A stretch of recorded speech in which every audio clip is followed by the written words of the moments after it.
오늘부터 읽어가는 이 스가랴서 9장부터 마지막 14장까지의 내용은 다가올 하나님 나라의 영광을 예언해 주는 말씀으로 소개됩니다.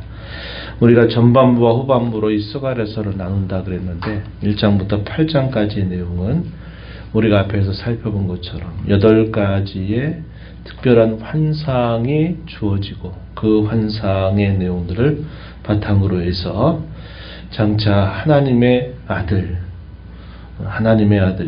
메시아가 와서 그 나라가 세워지게 될 것, 하나님의 나라가 임하게 될 것에 대해서 예언을 해줬어요. 그리고 후반부에서는 그 하나님 나라의 영광이 어떻게 될 것인가 하는 내용들을 이어서 소개해주고 있습니다. 이런 하나님의 약속에 대한 1차적인 실현의 증거는 성전을 건축하는 일로부터 해서 시작이 될 것이다. 그리고 참 성전으로 이 땅에 오실 메시아가 그 일을 완성하게 될 것이다 하는 사실들을 말씀하고 있습니다. 그래서 그러한 메시지가 전반부의 결론으로 주어졌고 이제 후반부 9장에서부터 쭉 읽어가는 내용들은 그 하나님의 나라가 임하게 될 때 다가올 영광, 이것을 잘 소개해주고 있습니다. 오늘 우리가 읽어가는 이 9장의 내용에서는 대적자들에 대한 심판과 그 심판이 어떻게 해서 이루어지느냐 할 때 평화의 왕이 이 땅에 오시는 일을 통해서 대적자들을 심판하고 자기 백성들에게 구원의 은혜를 주신다 하는 메시지를 전달해 주고 있습니다. 1절부터 8절에 이르는 내용에서는 바로 이러한 대적자들, 이스라엘 주변에 있는 나라들에 대한 심판의 메시지가 주어지고 있습니다.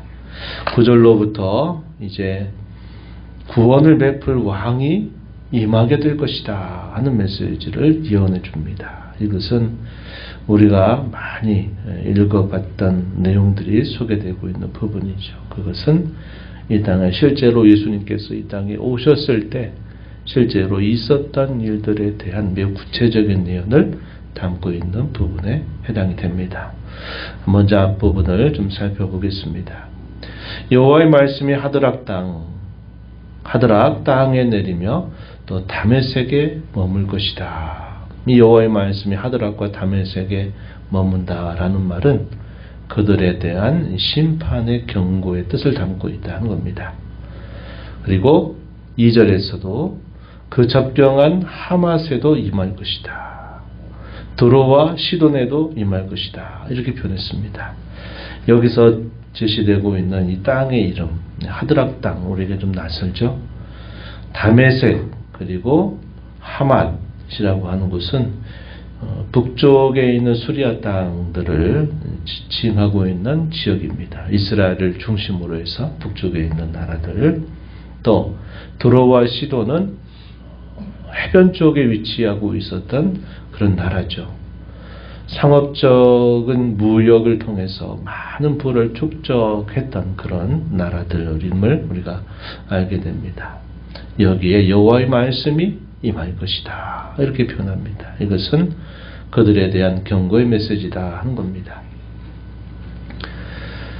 두로는 3절에 보면 자기를 위해서 요새를 건축하고 오늘 티끌같이 금을 거리에 진흙같이 쌓았도다. 막강한 부를 이루고 강력한 요새를 건축하고 있다는 사실을 보여줍니다. 그러나 4절에 보면 주께서 그를 정복하시며 그의 권세를 바다에 쳐넣으실 것이다.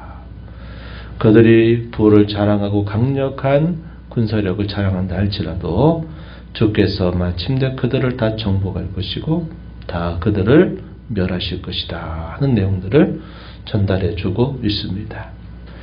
또 이어서 5절의 이야기 보게 되면 블레셋의 주요 도시들이 하나씩 묘사가 되는데요. 5절에 보면 아스굴룬, 가사, 에그론 이런 지역들, 또 6절에 가서 보면 아스돗, 이러한 지역들은 이 블레셋의 주요 도시들을 말합니다. 이 블레셋 나라도 이스라엘 나라와 오랜 숙적 관계를 이루었던 그런 나라죠. 거기에도 결국 하나님의 이 심판에 대한 두려움이 닥치게 될 것이다 하는 사실을 말씀하고 있습니다. 5절에 보면 아스글론이 보고 무서워하며 가사도 심히 아파할 것이고 에그론도 그 소망이 수치가 되므로 역시 그러할 것이다. 가사에는 임금이 끊어질 것이고 아스글론에는 주민이 없을 것이다. 아스돗에는 잡적이 거주하게 될 것이다. 블레셋 사람의 교만을 여호와께서 끊어 버리실 것이다 라고 말씀하십니다. 그리고 남은 자들이 그들이 돌아오게 될 것을 말씀하시는 내용이 7절에 소개됩니다. 중간 부분에 보면 그들도 남아서 우리 하나님께로 돌아와서 유다의 한 지도자같이 되겠다. 에그로는 여부수 사람같이 될 것이다. 이렇게 표현합니다.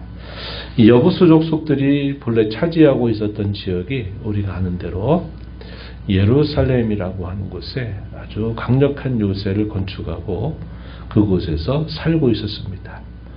여부수 족속들을 이 가나안의 이 예루살렘을 정복하라고 하는 말씀이 떨어졌어도 이곳을 함부로 점령하지 못했습니다.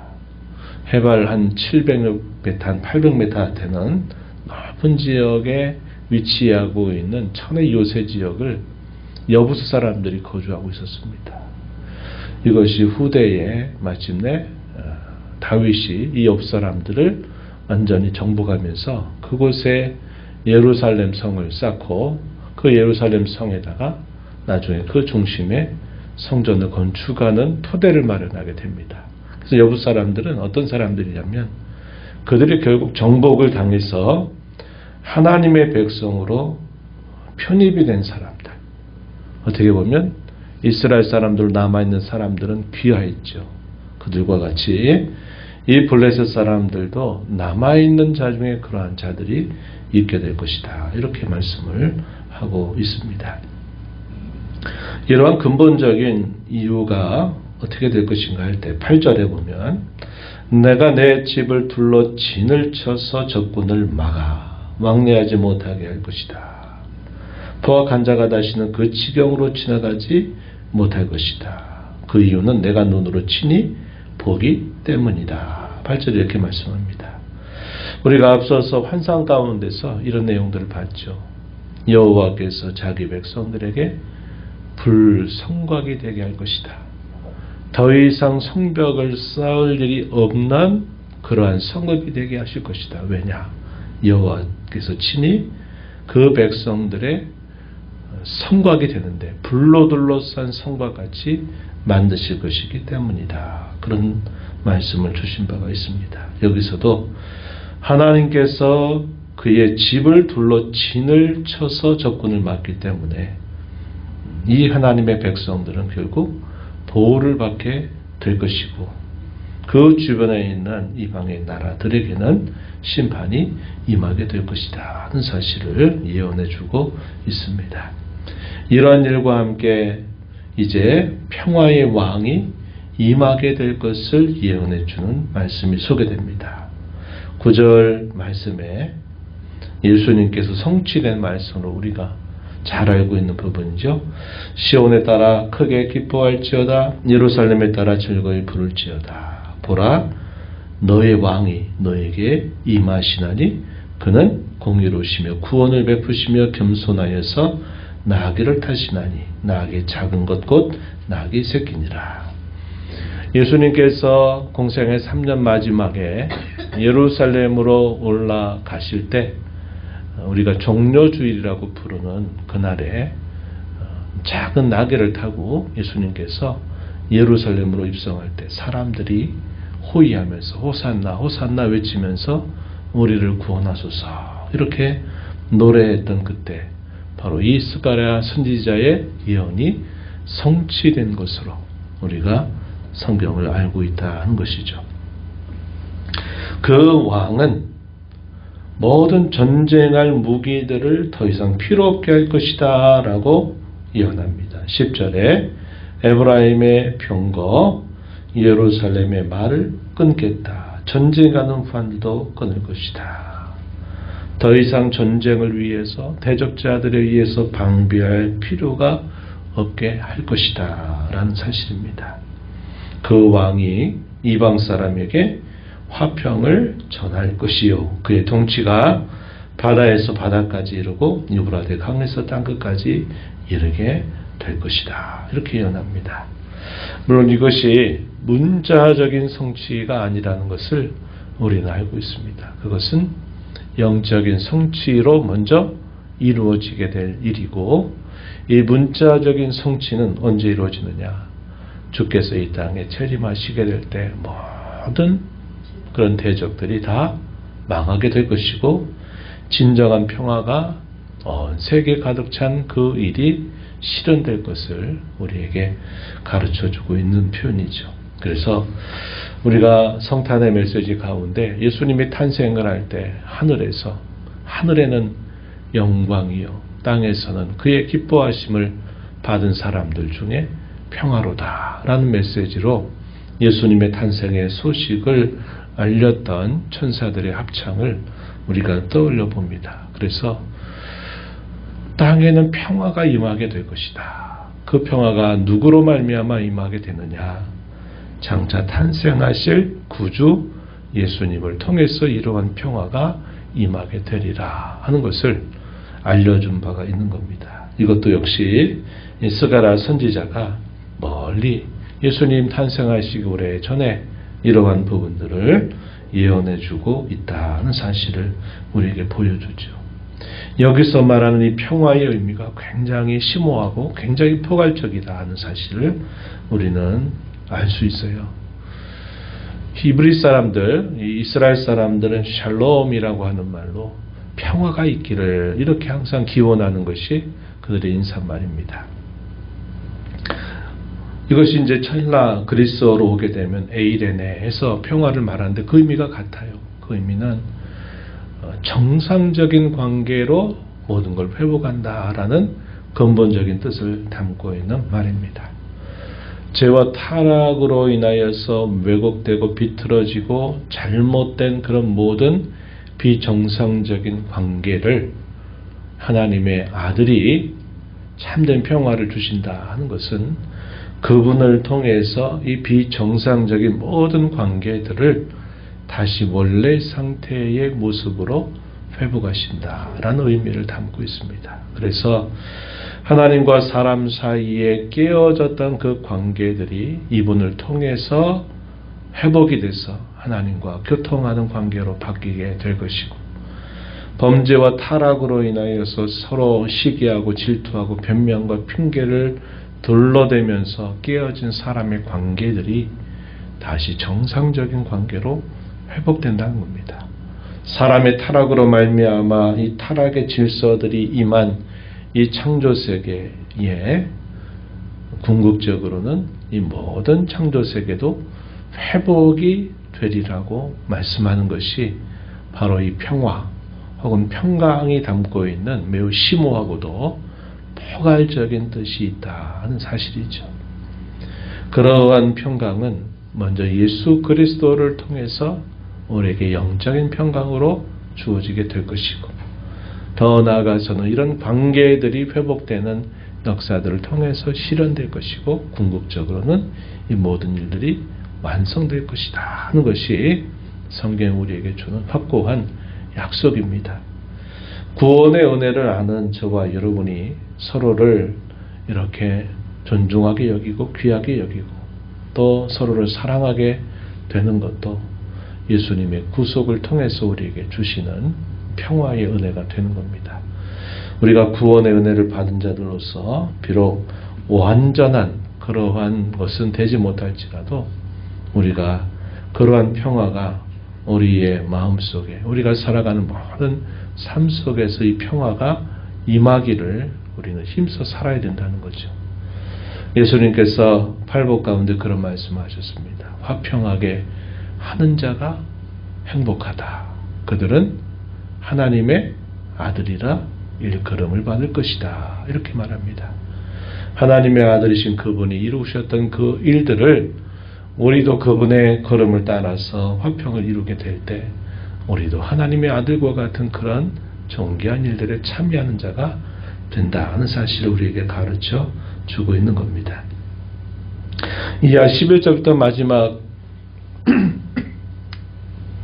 11절부터 마지막 절에 이르는 내용에서도 계속 하나님 백성들에게 승리를 가져다 주시고 그들을 구원해 주실 것이고 그들을 능하게 해서 모든 대적들을 치게 할 것을 예언해 주고 있습니다. 그리고 여호와께서는 그들을 자기 백성의 양떼같이 구원하여 주실 것이다 하는 말씀을 덧붙여 주셨어요. 16절 말씀해 보면 이날에 그들의 하나님 여호와께서 그들을 자기 백성의 양떼같이 구원하시리니 그들의 왕관의 보석같이 여호와의 땅에 빛나리로다. 그의 형통함과 그의 아름다움이 어찌 그리 큰지 곡식은 청년을 새 포도주는 처녀를 강건하게 하리라. 이렇게 말씀하고 있습니다. 하나님 백성들의 승리, 그들을 향하신 하나님의 보호하심이 함께할 것이다 하는 말씀을 덧붙여 줍니다. 오늘 우리가 이 말씀을 통해서 이 세상의 사람들의 지혜나 이 사람들의 어떤 부나 강력함이라고 하는 것도 그들을 끝끝내 지켜주지 못한다 하는 겁니다. 우리가 앞에서 읽었던 것처럼 두로 또 시돈 이런 나라들이 자신들의 지혜를 자랑하고 또 요새를 건축하고 금과 은을 막 쌓아 모아놨다고 합니다. 그러나 그런 것마저도 그들을 지켜주지 못한다는 겁니다. 오직 하나님만이 진정한 피난처가 되신다 하는 사실을 우리 이 말씀을 통해서 살펴보게 돼요. 오늘 우리가 살아가는 모든 삶 속에서도 마찬가지입니다. 하나님만이 우리의 진정한 피난처가 되신다 하는 사실을 우리가 마음에 간직하면서 하나님만 우리의 피난처로 삼고 살아야 되겠고 우리 가운데 임하신 겸손하신 왕, 평강의 왕이신 예수 그리스도 그분을 통해서 하나님이 우리에게 진정한 승리와 구원의 기쁨을 맛보게 하실 것이고 우리를 목자같이 인도해 주실 것이다 하는 사실들을 우리가 배우게 됩니다. 이런 주님의 은혜를 감사하면서 우리의 남은 삶을 통해서 오직 하나님을 의지하며 하나님을 피난처로 삼아 또 살아가는 저와 여러분이 되기를 바랍니다. 하나님 아버지 이 새벽 시간 저희들을 깨워주셔서 오늘도 새 날을 주신 아버지 앞에 나와 말씀에 귀를 기울이게 하시며 찬송하며 하나님 앞에 기도하며 또 이 하루를 살게 하심을 감사드립니다. 예수님 오시기 전 오래전 스가랴 선지자를 통해서 이 땅에 참된 구원의 메시아로 오실 예수 그리스도로 예언했던 것처럼 우리 주님은 이 땅에 탄생하셔서 평강의 왕으로 겸손하신 왕으로 저희 가운데 오셨습니다. 주께서 이루신 일을 통해서 저희에게 평화를 가져다 주셔서 하나님을 아빠 아버지로 부르며 사는 은혜를 베푸셨으며 몸된 교회에 속한 자들이 돼서 서로 사랑하고 서로 존중하며 또 서로를 위하는 아름다운 관계를 회복하는 은혜를 베풀어 주시기도 했습니다. 저희들이 가는 곳곳마다 화평을 이루고 또 하나님의 이런 화평의 복음을 전하는 저희들의 삶이 되도록 인도하시고 이 땅에 사는 동안 오직 피난처는 우리 하나님밖에 없다는 사실들을 굳게 신뢰하며 여호와 하나님을 기뻐하며 찬양하며 섬겨가는 저희들의 삶이 되게 주시옵소서. 주 앞에 나와 기도하는 모든 심령들의 간구를 귀 기울이시고 응답해 주시기를 바라며 예수님 이름으로 기도하옵나이다. 아멘.